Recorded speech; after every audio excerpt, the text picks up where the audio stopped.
I think about this occurring along an X and a Y axis, and everything we've been talking about thus far in terms of psychology and somatics and the inner child and all of this, I think about this all occurring along this X axis of work. And it's really useful, it's wonderful. But then I think about the realm of spirituality occurring along the Y axis. Welcome to The Vital Point. I'm Jonathan Schechter, breathwork facilitator, integration coach, and student of the path. This space is for those called to deep inner work. Each episode offers reflections, practices, and conversations to support your journey towards wholeness. Remember, it's not the method you choose, but the practice that transforms. That's the vital point. Take a deep breath. Let's drop in. My guest today is Pierre Bouchard, a licensed professional counselor and minister with a group practice in Boulder and Lyons, Colorado. He integrates interpersonal neurobiology and trauma therapy with in-depth studies in Buddhist psychology, transpersonal depth work, ritual, and consciousness exploration through psychedelic psychotherapy and ministry. He's a lead trainer for the Congregation for Sacred Practices, serves as a clinical consultant for the Wholeness Center in Fort Collins, and has operated as faculty or guest lecturer in psychedelic-assisted facilitator programs for organizations such as Elemental Psychedelics, Naropa University, and Psychedelics Today, Vital. He consults internationally and is committed to the effective, nuanced, and ethical reemergence of this field. I would say if I needed one word to describe today's episode, nuanced would be a good one. Certainly the conversation begins with a very nuanced discussion about the benefits of somatic work and those beyond just trauma or just pathologizing ourselves, our past, our biological material. And then it naturally transitions into a wonderful discussion on Pierre's outlook for inner work along three axes: the x-axis of biographical material, the y-axis of spirituality and the transpersonal, and the z-axis of integration, how we're bringing our inner work out into the world. How does that inner work ripple out into the rest of our lives and the ones around us? Before we jump into the conversation, I'd like to invite you to the Blue Magic Alchemy community on School. That's skool.com/Blue Magic Alchemy. It is the home for my integrative practices, breathwork, meditation, and more. There are workshops, there are guided practices, there's live sessions weekly, and it is free to join. So that's www.skool.com/Blue Magic Alchemy. And now I hope you enjoy this conversation with Pierre Bouchard. Like sort of my introduction to Pierre, I saw a post that he had made on Instagram. Actually, Kyle had reposted it from Psychedelics Today. A somewhat controversial opinion, although I totally can relate to this and agree with it completely. We've reduced somatic work to trauma healing and nervous system regulation, and that's a massive oversimplification. The body is the land of experience, all experience, not just traumatic activation. So I thought maybe that would be a good place to dive in. Well, let me try and unpack that a little bit. Something I've seen being involved in therapeutic work for the last 15 years or so has been one, a huge excitement around trauma work, which is wonderful. Um, a lot of people are understanding that trauma is underpinning a lot of things that we didn't really understand as a field very well, and that it's not just about changing your thinking. It's a far more core process than we've understood, as a field in psychology. So that's really great. And what's happened right alongside of that is that somatics have become very popular. And um, that's also great because there's this way in which we're understanding that experience happens in the body and that there's a way that we can be paying attention to sensation and understanding trauma and all that is occurring through the lens of the body as part of a therapeutic process.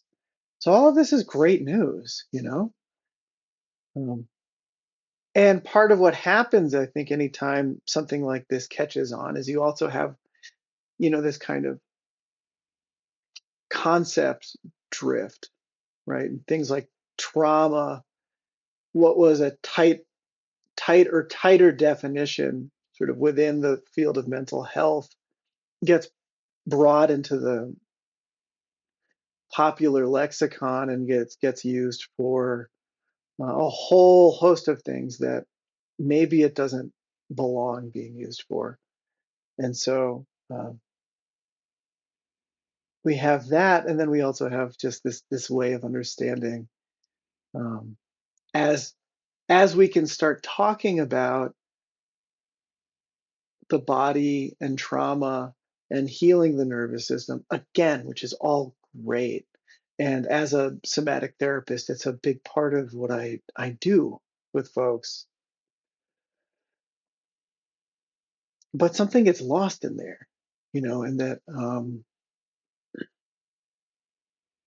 there's a just larger, we we would benefit from widening the aperture of the view of what the body is, or what the purpose of the nervous system, paying attention to that is for, when we think about a healing. And maybe not just healing, but we can start also talking about and referring to awakening as well. Uh, and that the quickest way to learn anything is to have an experience, right? And that takes place in the body, that takes place in the present moment, and it takes place in the body. And so that's all experience. That's not just having a bad thing happen that gets wired in that you have to do all this healing work to remove. That's all experience. That's how learning happens, you know? Um, and so, what I think the therapeutic discourse and the psychedelic discourse in a lot of ways would really benefit from is, it's not just positive, it's a wider view.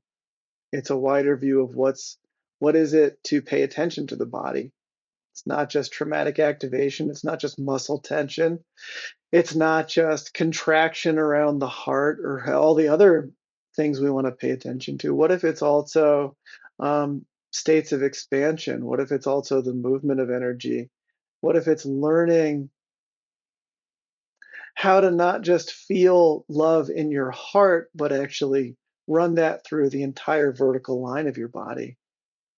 What when we're talking about somatics, we're talking about, um, kind of opening to all of the chakras? What if we're talking about that? What if we're talking about um, bringing in more of a yogic approach to understanding what the body is about? Yeah, that was another piece in that post that really stood out to me was the bodies are always already in the present moment. It's where experience is actually happening. And for me personally, like that was a huge paradigm shift in doing somatic work myself, not just looking at it as, oh, this is a way to deal with my trauma, or this is a way to deal with uncomfortable experiences that I wish were not here or happening or going on in an ongoing way. This is also a way for me to interact and understand and connect with all of my experiences, especially the positive ones. And what happens when I place as much attention and care on those experiences as the ones that I'm trying to like get rid of. All of a sudden, it just opened up this whole other kind of dimension. People are like, oh, it's a trauma therapy. I'm like, yes. And it's like, you're just sort of minimizing how amazing it can be if you reduce it to that. And I think you're also speaking to something that I enjoy kind of poking at, which is how much overlap there is in somatic work and mindfulness, which in a training, teachers tend to go, no, no, no, we're sticking to this model here, this thing that we've trademarked. It's nothing like mindfulness. And I'm like, actually, I think it really is. You want me to touch into my full experience, not just my thoughts, or like what I'm the way that my thoughts are interpreting my whole experience. um yeah, there's more there than some guy that put a label onto this is you know Oh, yeah, I'm really appreciating that. Yeah, I know it's funny to think of as if we could actually exclude the body from mindfulness, right? As if we are a floating consciousness that's encountering our thoughts, yeah, you know, and not this whole system that's actually having responses to our thoughts and to our experience, that's actually probably occurring very much more first in our experience of the body and then filtering their way up to our minds.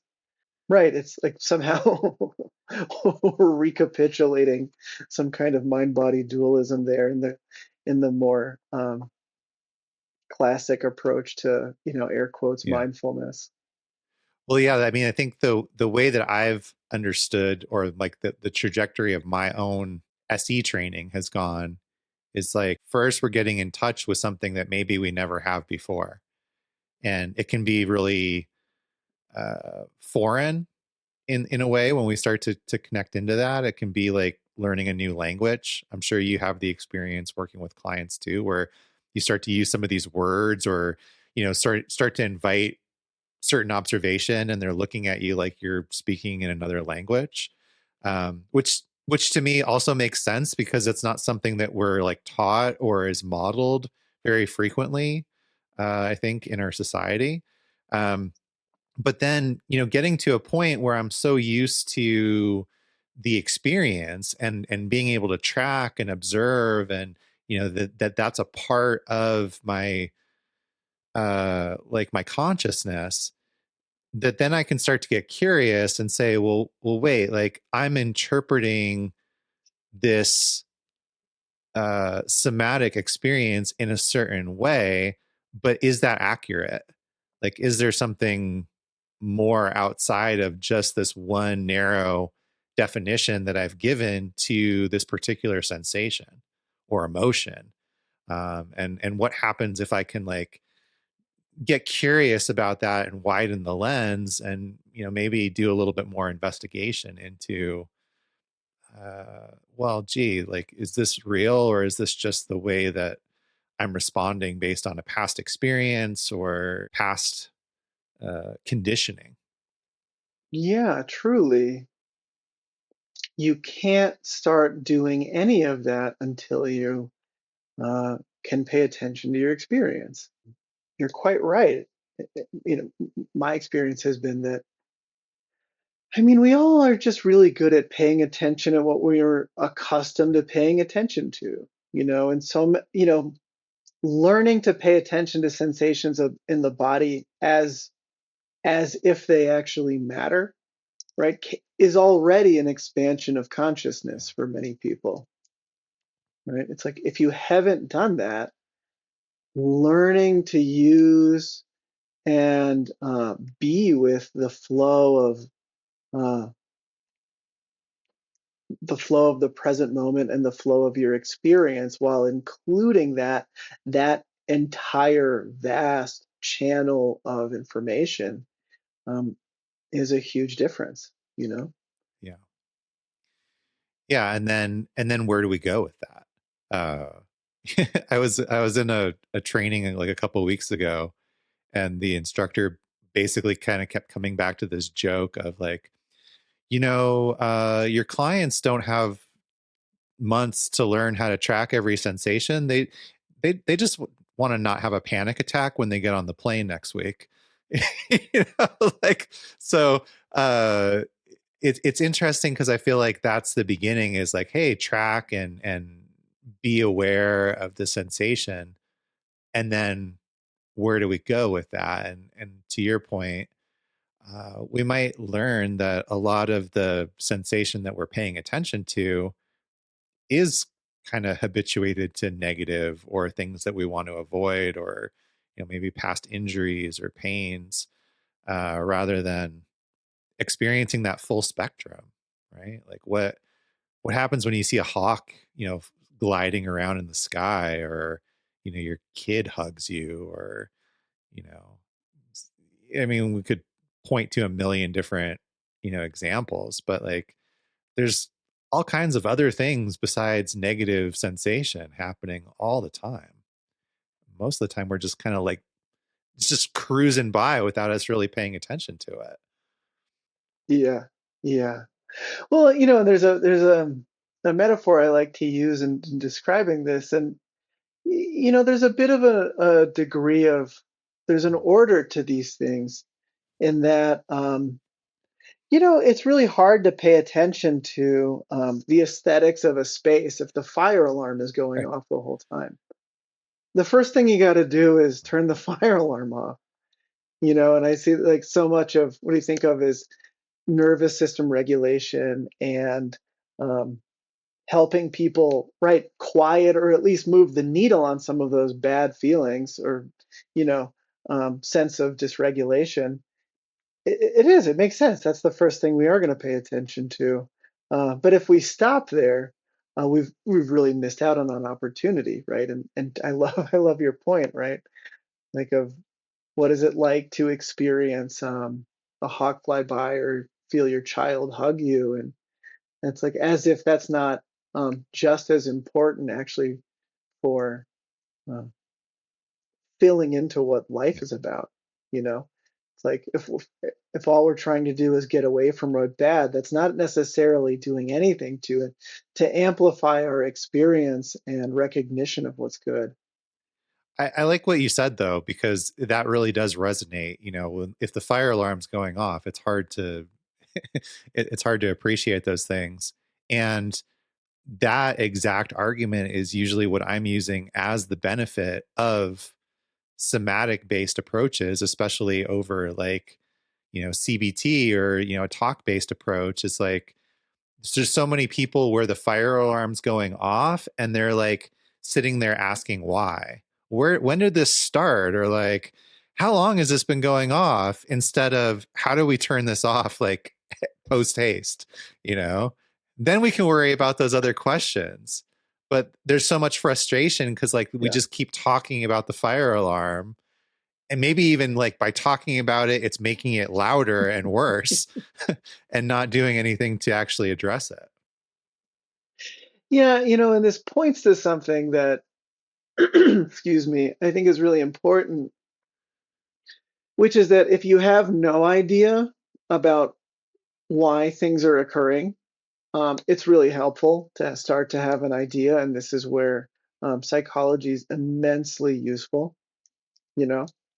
Um, and if we stop there, it can really sort of the highest expression of it is that we can just become sort of exquisitely tuned to how we were dropped as children or what we didn't get.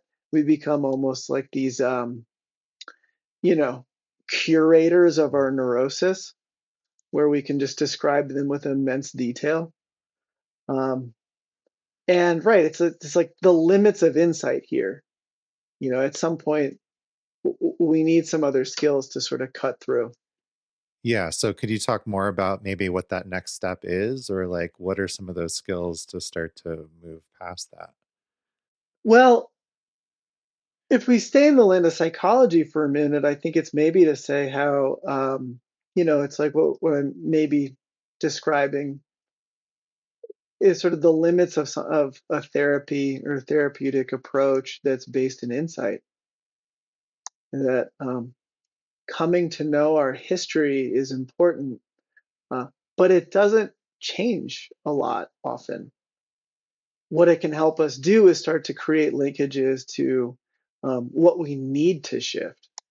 It doesn't do the shifting. It can just kind of help us get way more strategic with um, how we need to course correct, in my experience. So um, knowing that my mother was this way or that way is useful insofar as I then know what am I missing in my life now as a result of that, or what tends to be a blind spot for me, and so this is where any sufficiently mature therapy, I think, can start to help us with that. It's just a bit of a deeper process than what I imagine most people are doing with something like CBT. Although I think CBT has wonderful Sure. skills, so I don't mean to make an easy straw man of that either. If you don't know what catastrophizing is, and then you learn that, that can make a huge 100%. difference in your life. You know?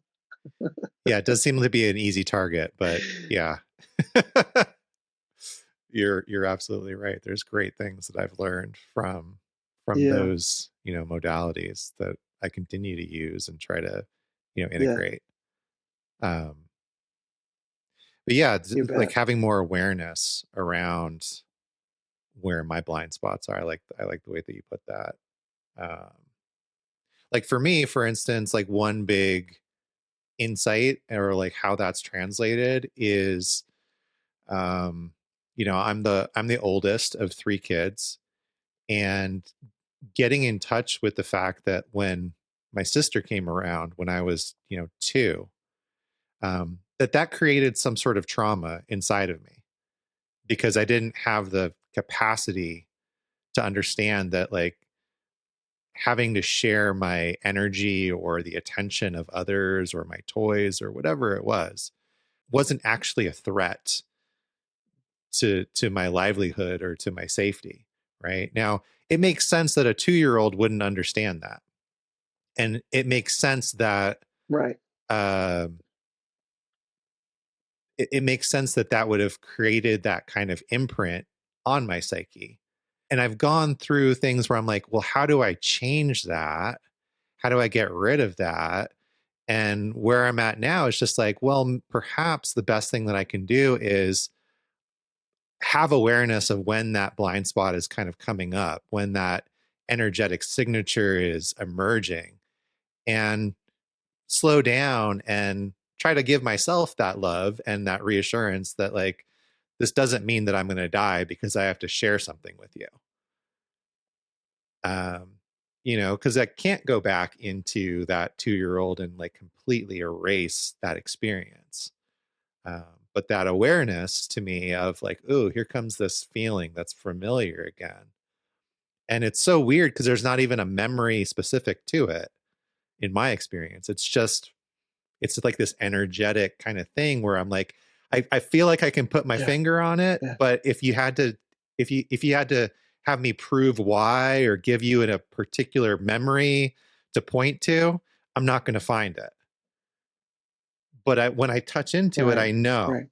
there's something inside of me that goes, yeah, this is feeling familiar, this flavor, this energetic signature. And then how do I work with that?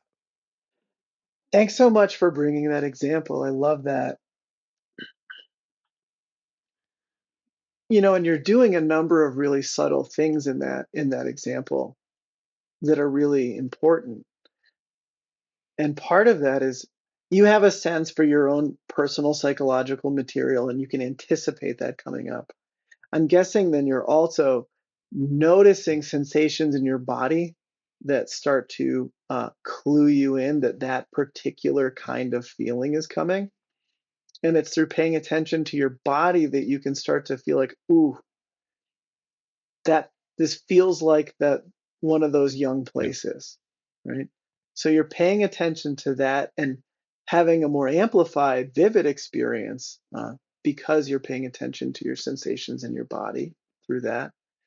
And then what you're doing is, in some way, kind of bifurcating your awareness and saying, there's a part of me that feels like a toddler, and there's a part of me that remembers he's a grown man, and actually, I can be the dad I needed in that moment now.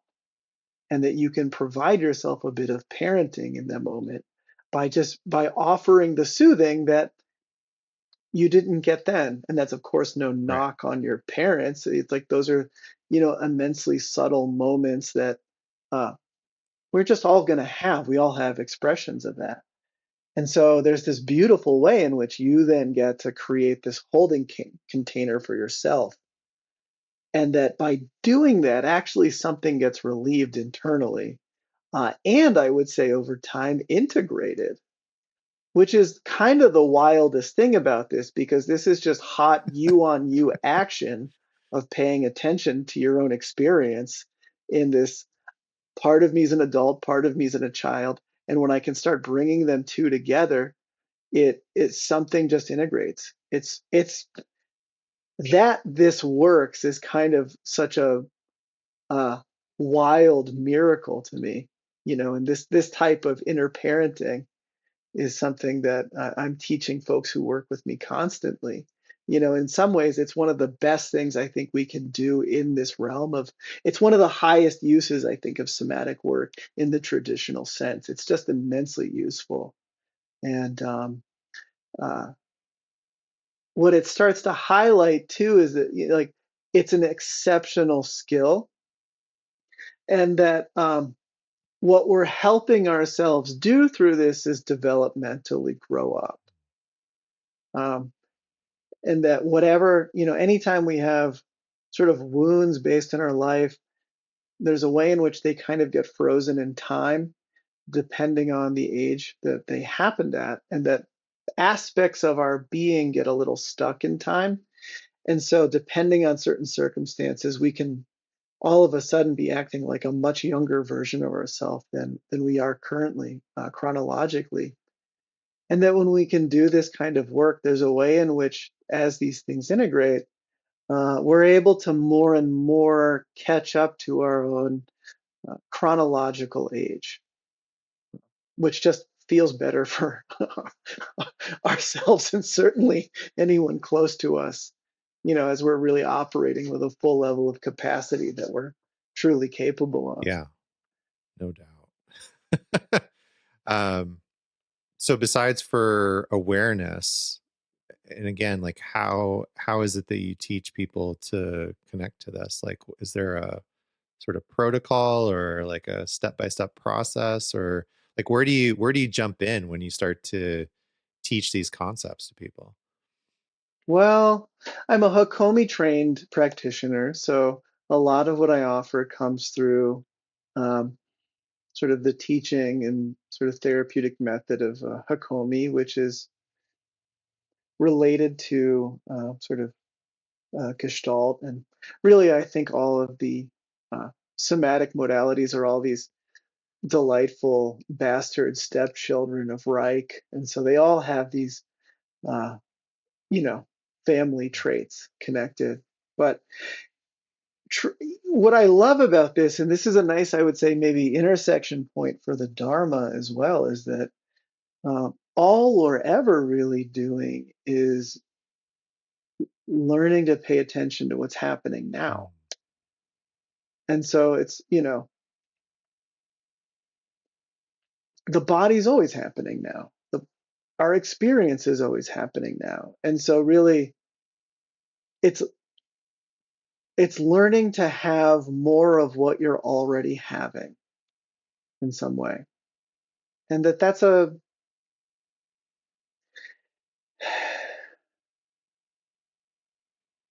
if you've never looked at any type of visual art before, let's say abstract expressionism. If you've never looked at a painting like that before, when you first see one, all you can do is have some kind of big experience of it, or like, wow, that's a lot going on and none of that makes sense. Got it. Okay. And over time, if you were to continue to learn about abstract expressionism a bit and put yourself in front of many murals, uh, in Colorado, we have the Clifford Still Museum in Denver, which is lovely to visit. Um, but just by virtue of being in front of big murals, you have an experience of all of a sudden you start to notice movement in them, or gestural shapes, or you notice how you encounter them. What's it like to be in front of it? And that's not to say, oh, you're getting so good at focusing on the brushstrokes or this or that, or trying to pick it apart. It's more that, like, all of a sudden there's a bank of experience of what it's like to be in the sensate encounter of something that is vast, and I would say the experience of the body is vast, and it's not some, this means this and that means that, and you can take some schematic and break things down, and maybe that's part of the um, how to say uh, what we lose in trauma therapy too, because we can get talking that way, which also is useful, but there's just a larger thing Yeah. happening. If you're enjoying this conversation as much as I am, I'd like to invite you to the Blue Magic Alchemy community on School. It is the home for my breathwork and meditation practices. You can also find workshops, interactive courses, and a community of like-minded practitioners to support you on your journey. You can go to school.com/Blue Magic Alchemy and join for free. Now enjoy the rest of this conversation. It makes sense to me for sure. And I often share this with folks as well. Like I felt like my practitioner sort of backdoored me into parts work. Like she never sat me down and said, we're gonna fold internal family systems and parts work into what we're doing. But over time, as I got more used to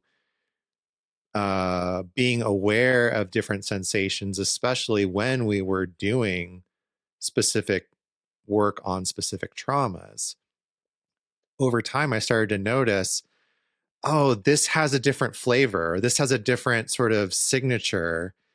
I could start That's to it. almost guess like, oh, this is me when I was 4 versus like 13. It had a totally different experience in my body. That's right. And that's a really cool thing to get familiar with. And I would say, like, there's such a delightful intimacy with oneself of getting to really get clear on those pieces. And then as we do that, a 4-year-old needs something very different than a 13-year-old.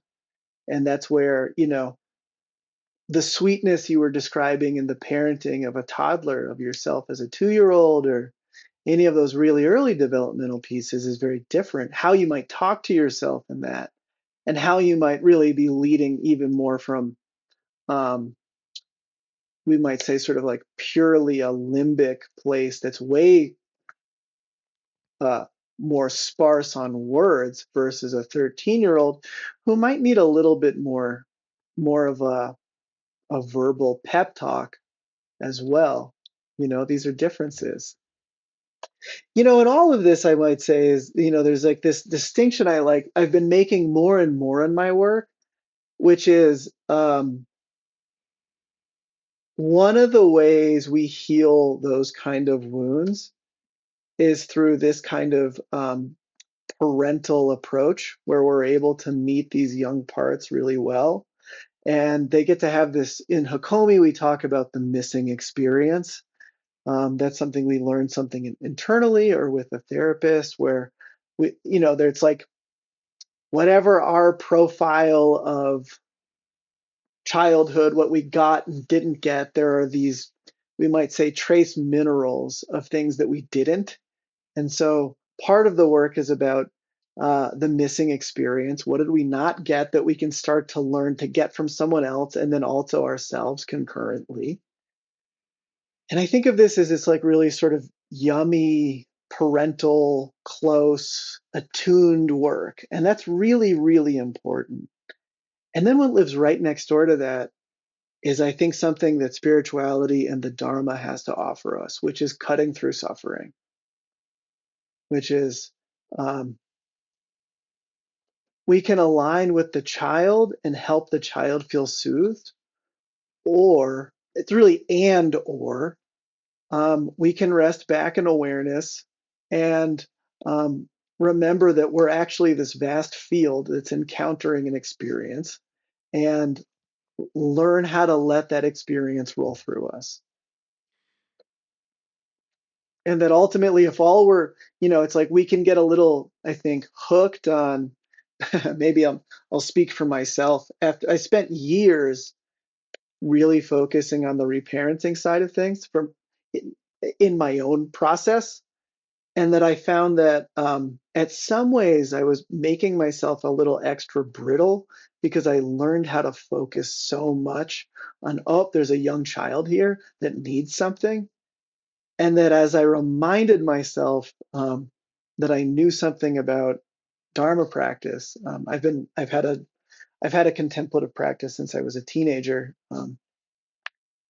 And so when I reminded myself, like, oh, there's actually a dharmic approach to this as well, Yeah. of cutting through suffering, I found that that actually helped me balance out something internally that pure attunement based work was never going to give me.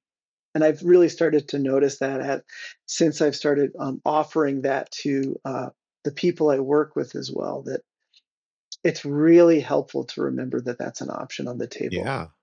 There's examples, sort of classical examples, from Dharma texts and whatnot of like, well, you could spend a really long time picking every leaf off of this giant tree, or you could just chop it down at the root and, get it all done at once. Yeah, So yeah, yeah. definitely a different approach. Do you think that maybe that's where the benefit of psychedelics enter into the equation, because it can be an experience for people, of like a direct experience of touching into something that's a little bit deeper, or that recognition of like, oh yeah, there is something that can cut through my experience more directly, or more, sometimes more expediently than, spending years in, sort of developing a meditation practice. And look, I love meditation, and I'm not trying to dumb it down at all. And there's just something about this, maybe the speed and the direct experience, that I think speaks to people. Yeah. Well, I actually think psychedelics can be useful in either direction. And that kind of gets us into a really important topic around um, when we talk about working with psychedelics. I think we actually speak about that. Generally, the field speaks about that too broadly, as if it's one thing, as if it's like saying, uh, oh, if someone told you, oh, I meditate, as if that would actually tell you anything about what they were doing with their Yeah. consciousness, you know? Um, and so I there was a framing that I learned from a teacher years ago that I've adapted, and it's a foundation to how I train the students I work with, which is I think about this occurring along an X and a Y axis. And everything we've been talking about thus far in terms of psychology and somatics and the inner child and all of this, I think about this all occurring along this X axis of work. And it's really useful, it's wonderful. But then I think about the realm of spirituality occurring along the Y axis. And it's just a different kind of work. And so, when it comes to psychedelics, depending on the substance one is working with and the dose, you can kind of go in either direction. Now, certainly, some things are better for one of those than others, and that's great. Um, but that we can start to at least break the working with psychedelics down into at least those two different big categories. And so, for you might think of something like lower doses of mushrooms, lozenge-sized doses of ketamine potentially, MDMA, anything that's kind of heart opening. Um, some would say, lower doses of 2CB or any of the phenethylamines. That all of these sort of have the opportunity potentially to open us in this x-axis territory. Our sense of a self, our sense of a solid ego structure, healthy ego structure is on board, but it's softened so that our capacity to get beyond our typical ways of limiting how much love gets in or how much feeling we allow ourselves to have, those get softened. So that creates a really fantastic container in which to do this kind of missing experience work. It creates an exceptional container and degree of safety in which to do trauma work, where it's finally safe enough and we're in a period that's long enough to go into um, really painful parts of our past and feel them very fully with so that they can start to get integrated in a way that just touching them a little bit or ignoring them will never give us. So you can use psychedelics to do really wonderful trauma healing in this way. You can use it to do this sort of developmental reparenting kind of stuff. And generally, I would say, just like anything that would fit in the realm of good therapy, you can very much use. And then we start to talk about what I think people mostly think about in terms of psychedelics as these bigger sort of visionary experiences, where we talk about ego dissolution. I prefer ego dissolution. I don't like talking about ego death Right. because it's always reconstituting and it's also very much a spectrum. Um, Death implies far more of a binary, but that there's something also then so useful and critical, I would say, in the right circumstance, where um, all we get placed in a situation where all our tricks just stop working. What where our strategies for how we're going to manage life uh, just don't work anymore. And then we have to meet life on life's terms from there. And that's a really powerful experience for most of us in terms of getting what is surrender, what is trust on a far deeper level,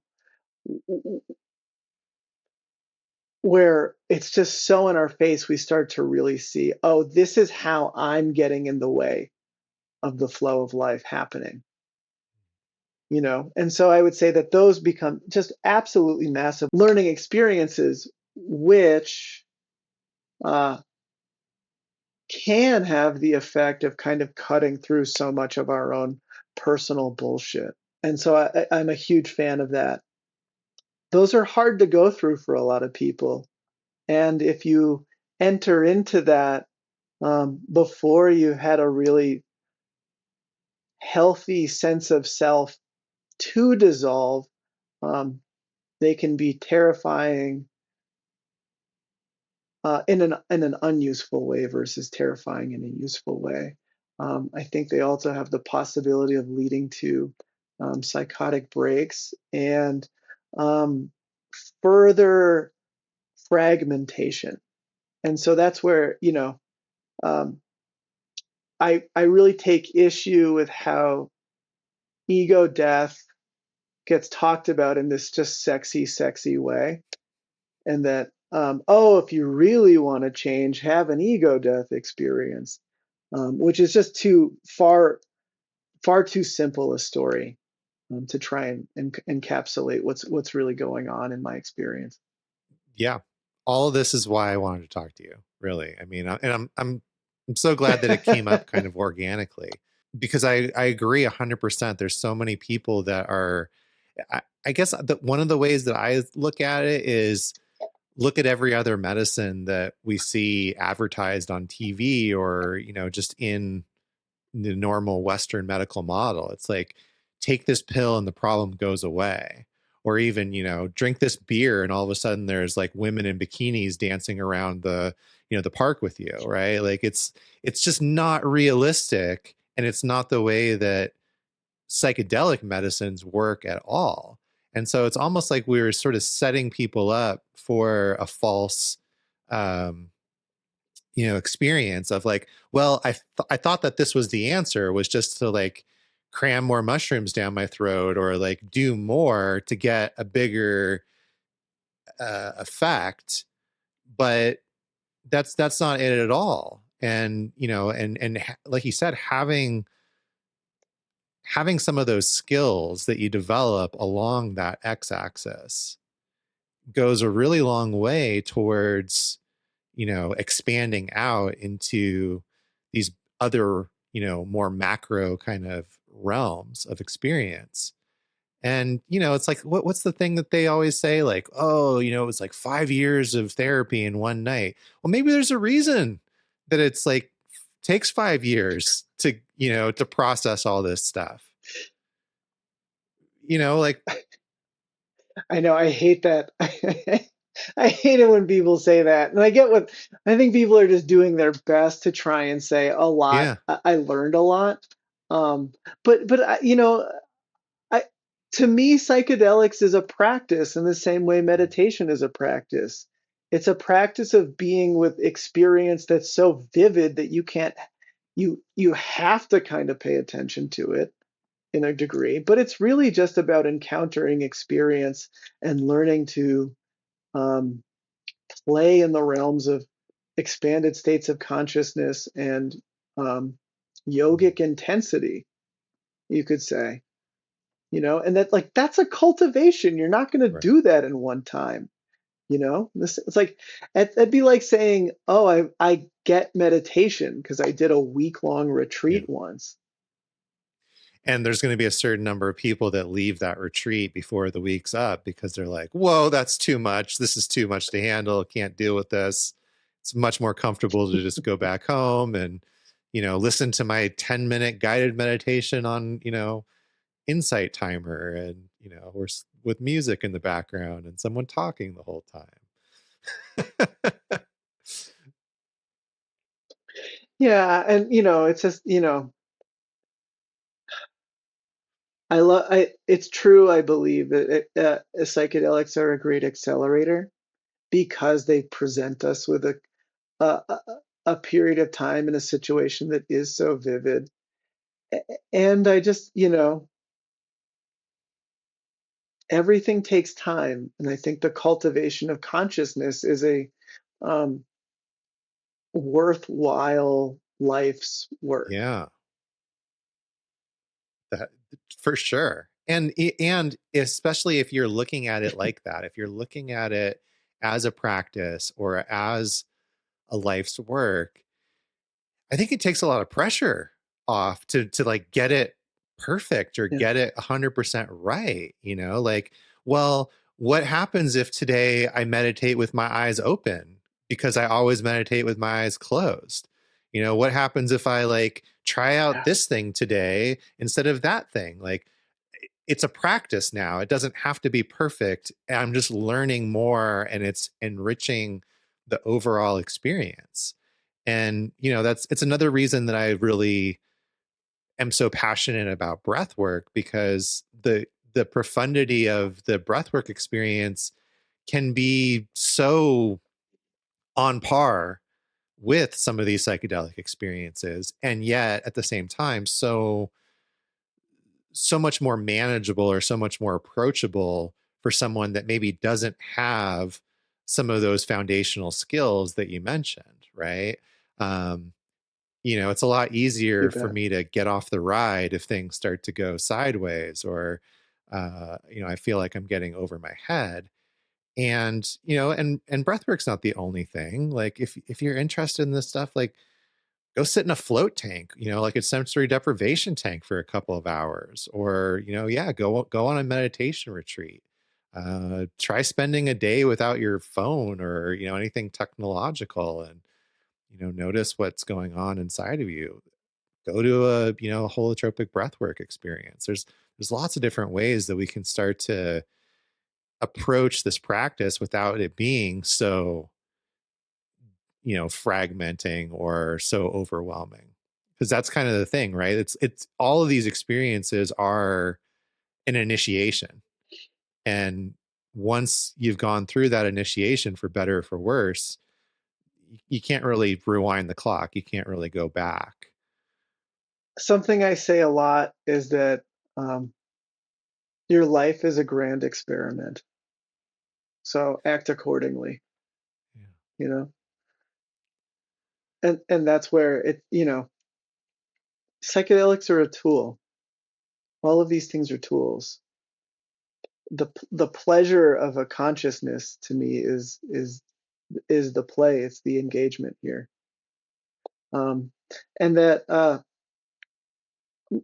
my hope in that approaching it that way, and certainly over time, my own experience has been um, that it's much more about engaging and indulging curiosity and um, what's seemingly wanting to get worked through me or developed because there's a call to it versus if I do this enough, I'll get all the bad stuff out and then I'll be good, which is maybe the hidden puritanism of trauma therapy. Also, I would say too, it's probably not a great idea to make a god of our own actualization. And that all of this stuff is great and it's interesting. And that at some point, um, it's really about turning toward others. It's about engaging all of this more and more and more in a field of relationality. Hopefully just not just our families, but a larger field. And that, depending on your frameworks or how you're drawn, I think that can go. I'm a huge fan of Josh Schrei's work in the Emerald and sort of his animate view and talking about, it's like, can we learn actually how to be in, a Buddhist term, right relationship and in responsive relationship then to the animate forces that are all around us to life itself, you know, in all of its expressions. I think this is where, you know, um, the I like to joke calling it kind of like the upper middle path, of I'm doing all of this and then I'm just returning. I'm doing all this personal cultivation for my own satisfaction and returning to my comfortable life. And that's kind of the end of it. There's a way in which psychedelics exists in a more sort of Hinayana view of things at times.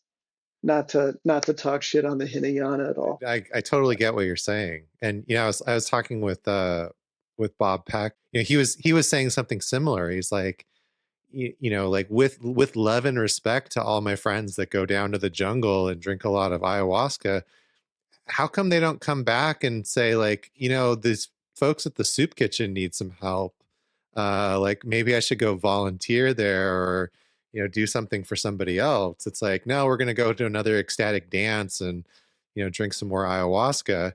And then, to be fair, he also said, and all my social justice folks, sometimes they can get a little bit crabby, and they might benefit a little bit from going down to the jungle and having their heart opened, just a little bit, right? So i appreciate I appreciate that you brought this up, because when I was first like checking you out and listening to one of your podcasts on psychedelics today, this is what you're talking about, like this 3-axis approach, not just the X and Y that we've been talking about, but like, then what are we doing with this? Like, how is this rippling out into the bigger collective? That's it.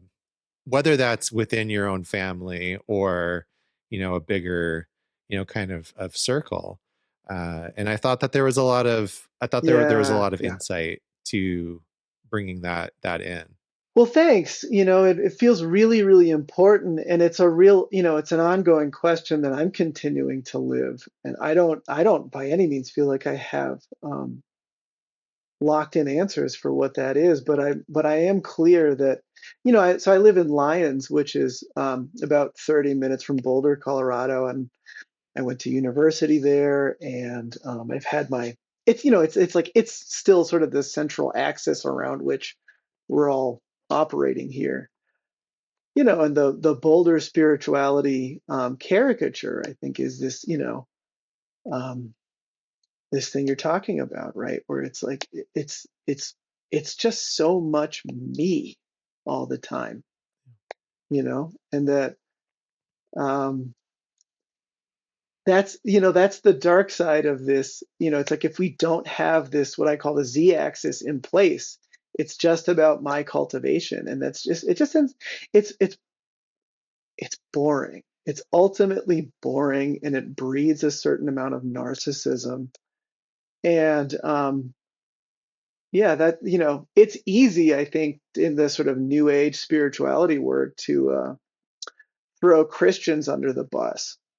It's like, but to your point, or to Peck's point, I don't see a lot of these alternative communities operating soup kitchens or extending their yoga studios to AA meetings.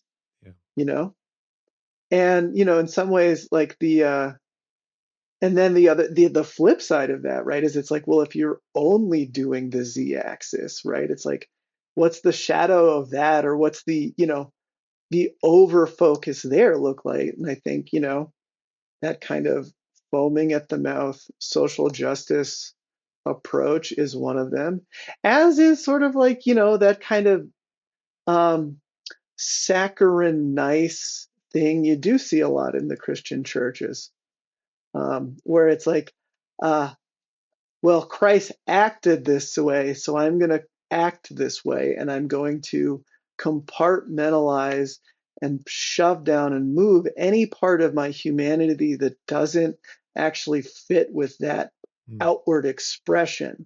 Meanwhile, I'm getting a peptic ulcer and colon cancer from the amount of rage I'm suppressing. And so it's like, clearly that's not the answer either.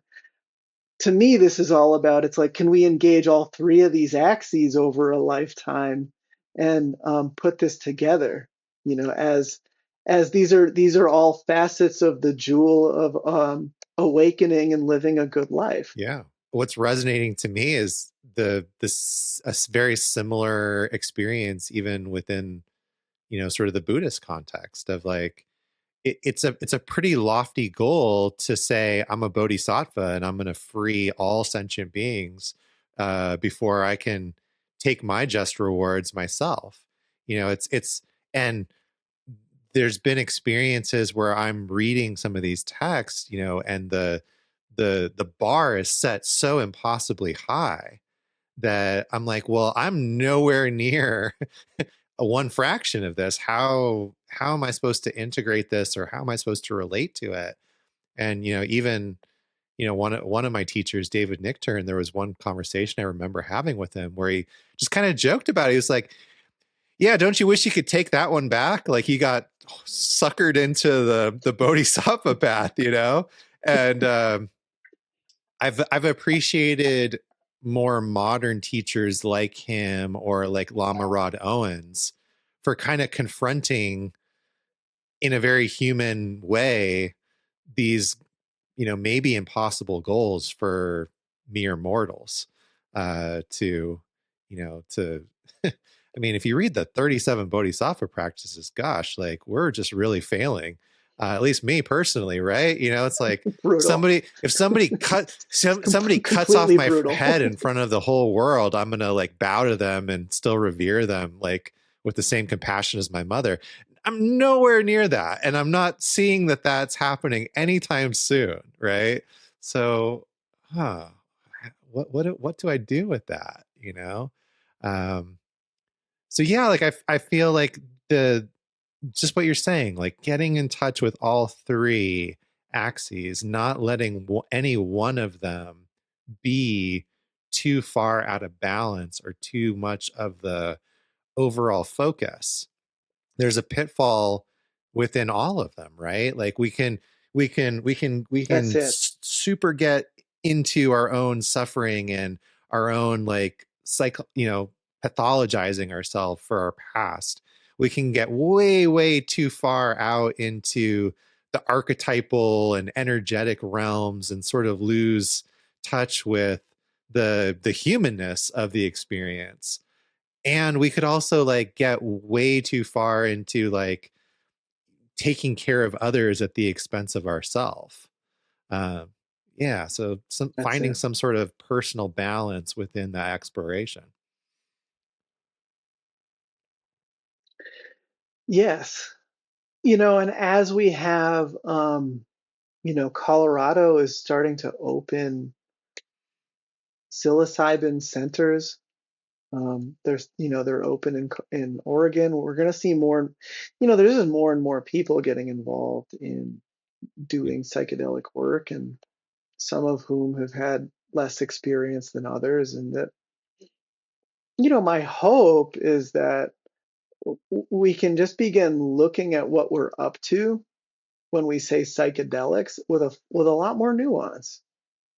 And because I just think, it's there's just so much we can focus on. And I just, in some ways it's a bit of a recapitulation of a pathology model to just say, oh, take this and I'll just keep you from jumping out the window and you'll get what you need, versus well, there if we're talking about relational work, as a practitioner, we're going to have to learn how to be more involved in that. And that's a whole skill set. Um, and if we're helping point people toward more of a spiritual dimension, we're not going to be that good at pointing people past places we've gone. And so, these are all realms of cultivation. And I think, some of us are going to be more excited about some areas than others. And I think that's fine too. The point is to know where your gifts are, where your gifts land. Or you could be a maniac like me and be doing your best to do all of them, because that's what's exciting, And then this z-axis, I don't think happens. In some ways it can happen on the medicine. In a lot of ways, I think it's actually about pointing us towards something beyond it. And that's more, even another layer of nuance. Um, Tyson Yunkaporta says, like, what if we were stockpiling relationships instead of guns and food? It's like, what if we were learning how to actually weave ourselves more into life and into relationality uh, instead? And truly, I think if we're going to do anything differently moving forward, it's a relational awakening that we're needing. It's not about any of us sort of perfecting anything. It's about us learning how to do this together more and more. Yeah, thanks for sharing that. Yeah, certainly all the experiences that we've talked about in the last hour, I feel have made me a better person as far as relationally to other people. Whether that's, within my family unit, with my partner, not being so reactive to strangers or people that feel differently, have different belief systems than me. And then, yeah, even trying to take some of that afterglow, love and lightness, that we often feel after a big macro experience, and, figuring out how to interact with that in a more grounded, like realistic way that's not bypassing. And even, as far as career wise, like sitting there saying, wow, I really love being a business systems analyst. Like I like it more than probably any other job that I've had, but I don't think that that's what the world really needs right now. And it's not what's like calling to me to spend the rest of my life or a big portion of it, like pursuing or contributing to the world at large. I think I can have more of an impact sharing meditation or breath work or supporting people through their inner work and integration, um, than I can, building another spreadsheet and making this dashboard work faster, with a cool chart in it. And look, the psychedelic companies or the meditation, organizations or the soup kitchens also need those business systems analysts too. That's something that's something that I learned You along bet. the way. It was like it's not a black or white thing, but this is just where my own personal path is leading, and I'm happy to follow it. But you know, we all, all those organizations that are doing great things on an individual or societal level also need accountants and, people to clean up their offices and, all the boring things that people, are usually less excited to do. You bet. You bet.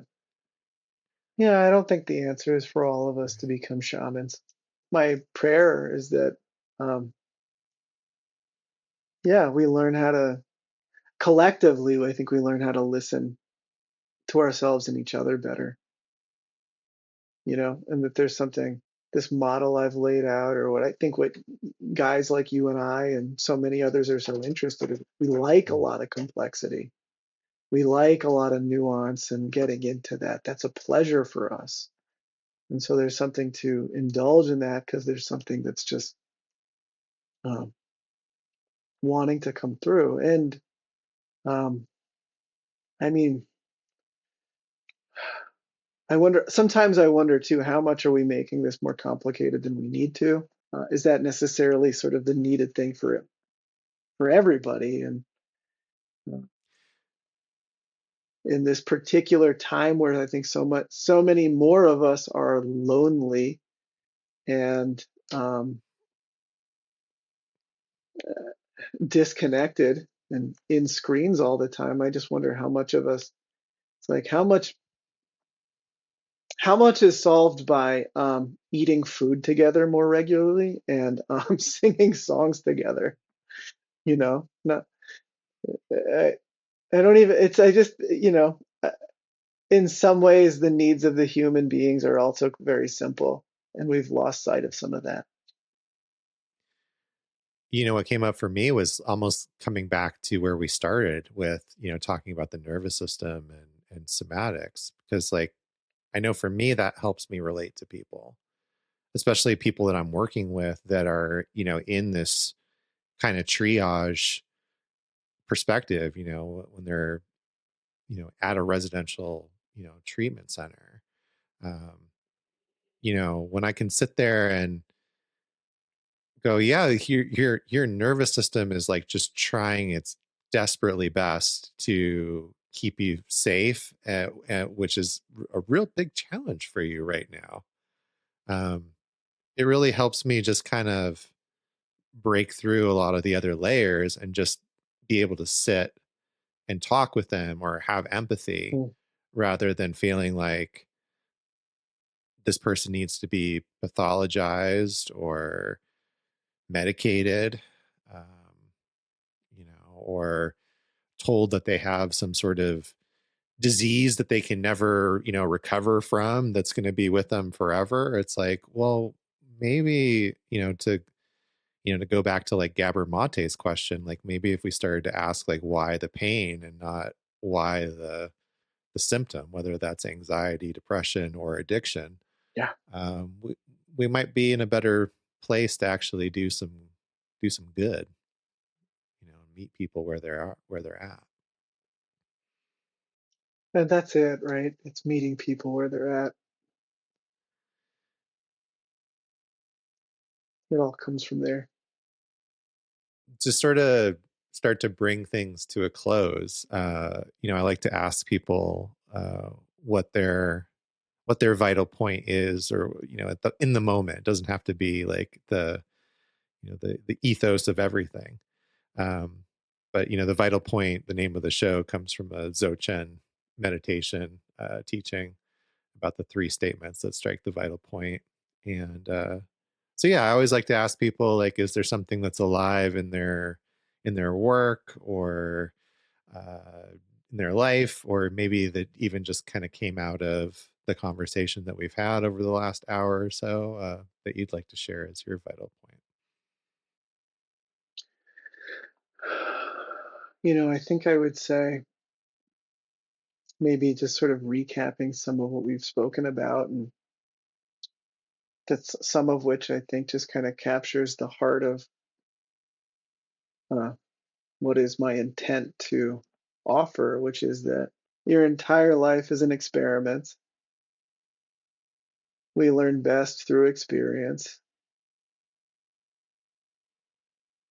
You'll understand experience through contrast. And so having range of experience helps. And just do your best to stay close to that which is good for you. Thank you. I thought the nice deep breath could have been it right there. It was just like this nice, okay, that's my vital point.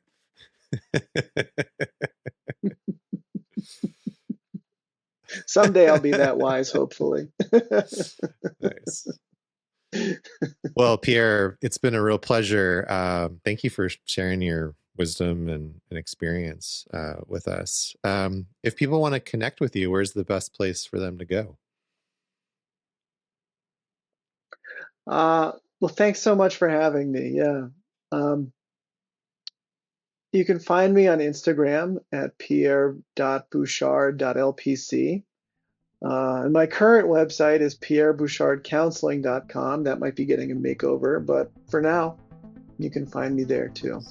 I'll make sure to put those on the show page. And again, it's been a real pleasure. I'm looking forward to hopefully doing this again sometime. Likewise. Thanks for listening to The Vital Point. If this conversation supported your path, consider sharing it or leaving a review. It helps others find the work. For more practices and deeper integration, you can join me at Blue Magic Alchemy on School. That's skool.com/Blue Magic Alchemy, or reach out to me directly at bluemagicalchemy.com. Thanks again to my guest, Pierre Bouchard. Until next time, remember, it's not about the method you choose. The vital point is to practice.